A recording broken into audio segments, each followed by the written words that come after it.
Estamos aqui de volta. Agora nós vamos falar sobre um pouco de ciências, que é uma das disciplinas que eu sou fanático, eu gosto demais das ciências. Vocês sabem que eu sou químico, né? Sou quase químico. Falta pouco, mas eu já me considero químico, apesar de não querer trabalhar na área da indústria. Eu vou apenas trabalhar na área do ensino de química. Eu não quero trabalhar na área da química pura. Na indústria não tenho mais interesse. Já tive vontade, muita vontade, sim. Porque a gente mora em Toritama. Toritama é uma cidade industrial. Eu sou fascinado pela química que ocorre nas lavanderias de jeans. Inclusive, eu fui pesquisador da área do tratamento de efluentes industriais até pouquíssimo tempo. Eu trabalhava o efeito dos superoxidantes na degradação dos corantes oriundos do tratamento do jeans, para o jeans ficar igualzinho a gente está usando em casa. Existem vários processos químicos. Eu estudava um jeito e tentava criar um jeito que ocorresse esse processo do mesmo jeito, mas o meio ambiente fosse um pouquinho agredido, muito pouco. No entanto, eu perdi o interesse por essa área de estudo, essa área da pesquisa, e estou apenas na área do ensino de química, né? Desenvolvendo minhas atividades no ensino de química, inclusive com o meu mestrado. Mas, deixando a minha biografia de lado, eu amo ensinar. Gosto muito de ensinar vocês. Espero que vocês estejam aprendendo. Então, agora a gente vai falar de ciências, como eu tinha dito, nós vamos falar do Sistema Solar. O Sistema Solar é a composição, a junção de todos os planetas que estão até uma determinada distância do Sol. O Sol está no centro, né, do Sistema Solar. Ele é um corpo celeste extremamente grande e muito pesado, muito denso. Tudo está muito apertado. Ele é uma estrela porque ele tem luz própria, ele emite a sua luz. Então, vamos falar dessa função do Sol para a nossa vida, né? Então, o Sol, ele emite luz. No entanto, luz, não se espantem, luz não é luz como a gente pensa. Luz não é uma coisa que não é nada e só deixa as coisas claras. Não. A luz do Sol, ela é uma radiação particulada que até em algumas horas ele produz hormônios que nós precisamos. Interessante, né? No caso, o Sol ele emite partículas alfa e partículas beta. Vocês não precisam entender o que são partículas alfa e partículas betas agora, mas vocês têm que estar cientes que são coisas materiais. São partículas de verdade, partículas que existem, que têm massa, como uma mesa, como um armário, qualquer coisa. É matéria. O Sol emite matéria. São a radiação alfa, a radiação particulada alfa e beta.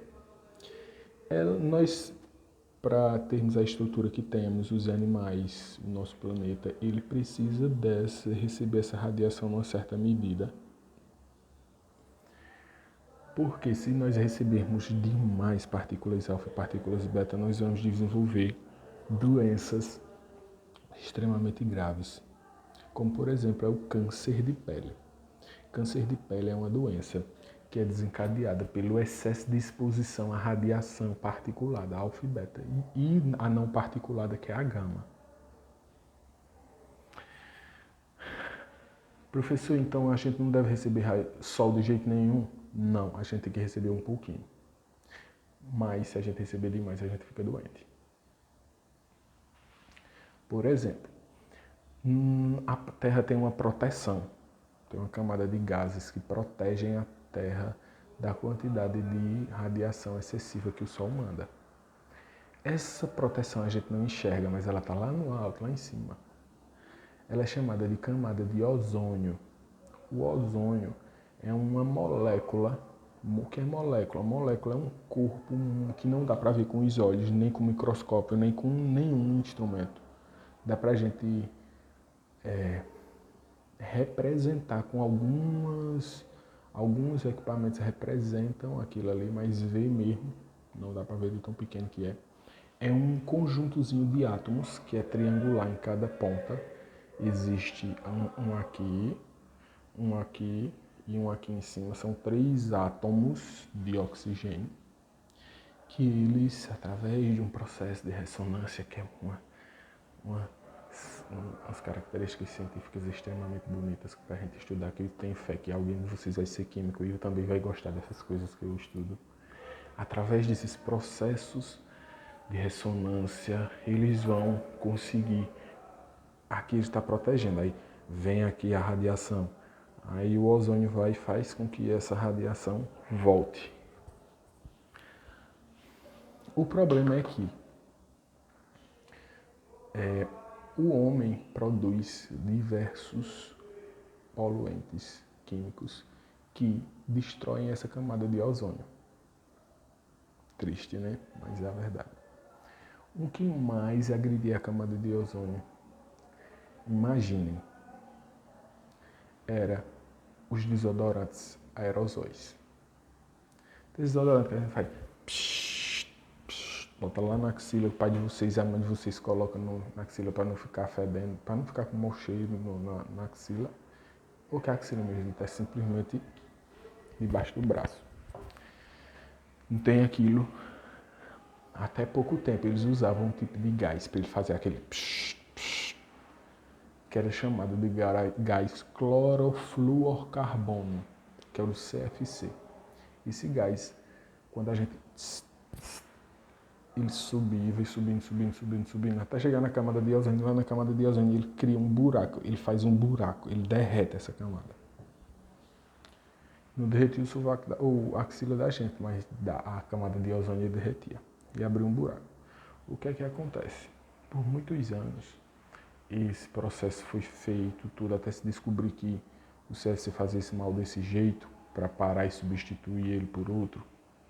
Foi substituído tudo, mas o buraco da camada de ozônio está lá. A Terra está tentando, com seus processos naturais, reconstituir esse buraco. No entanto, dá trabalho e demora. Por enquanto, o que é que acontece?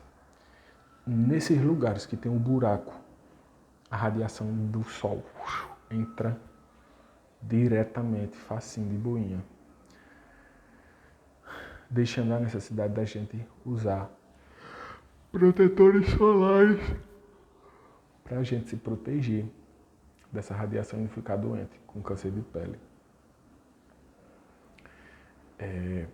Mas não só foi o CFC que fez isso. Outros gases poluentes, como por exemplo os das chaminés de empresas que usam carvão, entre outras diversas formas de poluição que degradaram essa camada de ozônio, que protege a gente. O que é que a gente tem que fazer? Plantar árvores. Plantar árvores porque elas... Bateu uma porta aqui. Não sei se foi aqui, veio no meu apartamento, desse apartamento aqui, ou se foi de outro, mas vida que segue. Essa camada de ozônio, ela protege a gente, tudo de boinha. E a gente tem o quê? Plantar mais árvores. Porque as árvores, elas recolhem esses gases, porque elas respiram as coisas ruins. A natureza como é inteligente. Deus, eu acredito que foi só Deus para fazer um negócio desse. Tem gente que não acredita e eu respeito. Na realidade, a gente é instruído na escola a não falar que Deus fez algumas coisas. Mas eu, às vezes, eu falo, que é o que eu acredito, mas eu deixo sempre disponível para que vocês escolham e saibam que as pessoas têm duas ou mais opções de como tudo que nós vivemos, que a gente vive, foi criado. Eu acredito em uma permissão de Deus, mas eu acho que a gente vai deixar essa discussão para outra aula. Então, voltando, a camada de ozônio demora para se reconstituir, mas temos outros gases diversos, né? E quando a gente coloca as plantas resolvem, elas respiram os gases ruins e emitem gases bons, que dá até para a gente respirar. Mas só que os maiores produtores de gás, desses gases que a gente respira, por incrível que pareça, não são das plantas, são dos mares. Os fitoplânctons, que são algas pequenas, extremamente pequenas, são microscópicas, que estão no mar, eles também respiram esses gases ruins. E eles botam para dentro os gases ruins. E quando botam para fora, expiram gases bons para a gente respirar. E fica essa troca entre nós e eles. Então, preservar a natureza é extremamente interessante, porque a gente, protegendo essa natureza, nós estamos produzindo uma sustentabilidade para a nossa sociedade. O que é sustentabilidade, professor? Sustentabilidade vai ser a capacidade de nós termos vários processos necessários para o nosso dia a dia, sem agredir a natureza e sem faltar, por exemplo, alguma coisa. Sem faltar nada. Os processos estão acontecendo. Estão acontecendo. No entanto, não vai faltar nada para que eles ocorram de uma forma boa. Isso mesmo. E agora nós vamos para uma discussãozinha sobre ensino religioso. Nós vamos falar sobre divindades. O que são as divindades? As divindades são pessoas, coisas que nós acreditamos que está num plano superior ao nosso. Nós estamos aqui e o que transcende está aqui em cima. E essas divindades ocupam esse plano superior que transcende. Existem diversos tipos de divindades que a gente acredita, que as pessoas acreditam, e tem as pessoas que não acreditam em nada. São chamados de ateus, que eles não têm nenhum Deus, que acreditam em nenhum Deus. A gente tem que estar ciente que existem pessoas que acreditam em outros deuses que não são, por exemplo, o que é mais difundido no Brasil, que é o Javé, né? Que é Deus, Pai do Senhor Jesus Cristo. Por isso essas pessoas são menores que nós, são menos importantes? Não, de jeito nenhum. Essas pessoas, elas têm o direito de acreditar em outros deuses, e sim, nós temos que respeitá-las. Não sei se na nossa turma tem alguém que os pais têm uma religião diferente, que tem um Deus diferente. Não sei se tem. Mas já aconteceram casos de alunos meus de outras turmas, bem antigas. Eu sou novo, mas eu sou meio rodado nas escolas. Eu já tenho 10 anos. Eu já tenho 11 anos que sou professor. Em alguma das minhas primeiras turmas, eu tinha alguns alunos que eram de religiões que a divindade santa que eles acreditavam não era Deus. Então, foi fácil trabalhar ensino religioso nessa questão de aceitar que as crianças, que meus alunos entendessem essa importância de respeitar essa diversidade de religiões, porque os alunos faziam questão de mostrar eles, faziam questão de mostrar que eram dessa outra religião, e todos os alunos viam que eles eram pessoas normais. Não são pessoas diferentes, não são pessoas ruins, não, são pessoas que a gente tem que respeitar, que nós temos que entender que eles têm esse direito. O respeito, ele é um situação que a gente tem que promover em todas as áreas, independente de qualquer coisa. Porque com o respeito a gente começa a entender a importância da vida do outro. Quando a gente fala disso, a gente toma como base outros países que não respeitam essa diversidade religiosa. A gente vê as tristezas que são quando eles descobrem que a pessoa não tem aquela mesma crença que a maioria do país tem, e eles ali matam aquelas pessoas, eles surram, dão surra, eles chicoteiam em praça pública, coisas totalmente desnecessárias devido a gente ter que respeitar essa diferença. Por exemplo, quando o Brasil é um país que é bastante tolerante, a gente consegue absorver essa diversidade.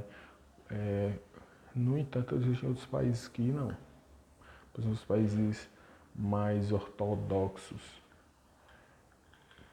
como, por exemplo, no Oriente Médio, se não for muçulmano, vai morrer.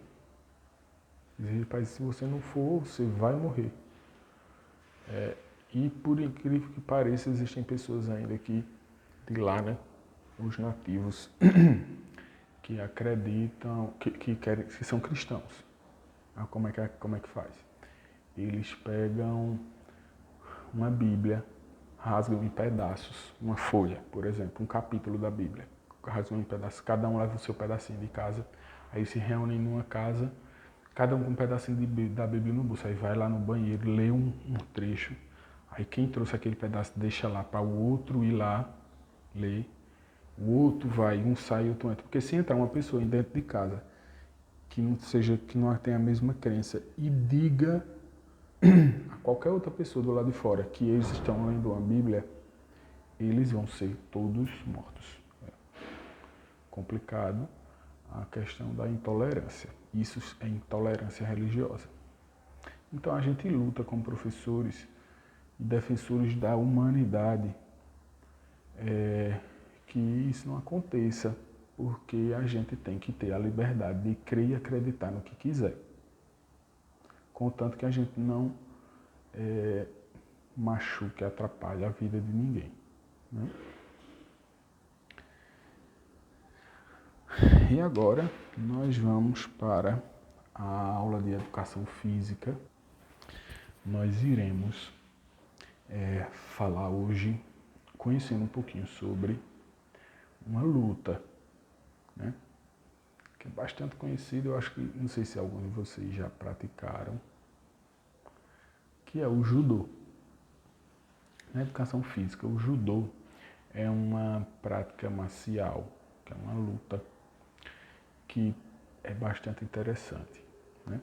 Devido a ela criar hábitos e disciplina, né? Para você desenvolver as suas atividades no judô, você tem que ser disciplinado e tem que prestar atenção bastante. No entanto, senão você não consegue evoluir. Você não vai conseguir evoluir nessa luta. Para além das filosofias que o judô e o desenvolvimento que o judô vai trazer para a gente, a intenção que nós temos é a de proporcionar a vocês práticas que desenvolvam atividades físicas, esse movimento. É um movimento para que a gente não fique parado e que a gente saia do sedentarismo. Principalmente nesse momento de pandemia que a gente está, que está todo mundo aí bastante sedentário. Inclusive o professor de vocês, eu acho que eu já aumentei uns 10 quilos, creio em Deus, Pai. Mas tá triste, tá difícil. Tô na luta aí para começar a caminhada, mas já vou começar hoje, porque a gente não pode entregar os pontos, não. Não entrega os pontos, não, minha gente. Tem que estar se mexendo.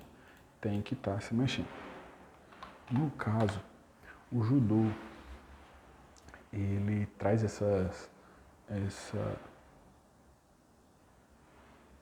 essas disciplinas, né, pra gente. É uma prática milenar de luta que deixa a gente, como a gente estava falando, o judô, eu falei nisso, é uma arte marcial que tem como objetivo desenvolver o nosso corpo, dar estabilidade no espírito e, cuidado, viu? A proteção pessoal. Mas não aprenda o judô para estar aí brigando com o irmão de vocês, não. É para uma eventualidade, você estiver exposto aí a uma situação de perigo, você vai ter como se livrar dessa situação. Essa é a intenção, né, de você praticar o judô. O judô foi uma luta desenvolvida, né, criada em 1882 por Jigoro Kano. Ele desenvolveu essa filosofia de luta para melhorar, desenvolver as pessoas no espiritual, no social e no físico. Então por hoje é só. Muito obrigado. Até a próxima.